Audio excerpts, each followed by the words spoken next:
Bulletin میں ایک بار پھر خوش آمدید۔ سعودی عرب میں پاکستان پیپلز پارٹی ریاض ریجن کی جانب سے اجلاس منعقد کیا گیا، جس میں پارٹی عہدیداروں نے شرکت کی اور آصف علی زرداری کی سالگرہ کا کیک کاٹا۔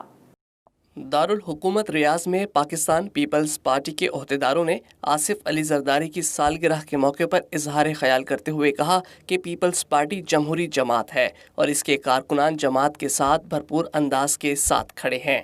آصف علی زرداری نے مفاہمت کی سیاست کا آغاز کیا اور پاکستان کو نامساعد حالات میں بھی آگے بڑھایا۔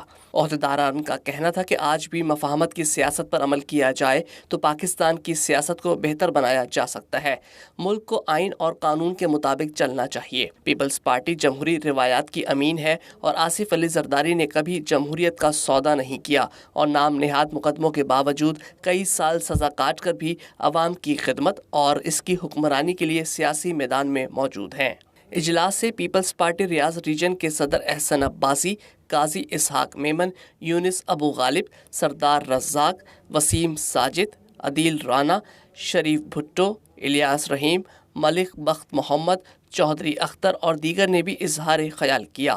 آخر میں آصف علی زرداری کی سالگرہ کا کیک کاٹا اور ان کے لیے نیک خواہشات کا اظہار کیا گیا۔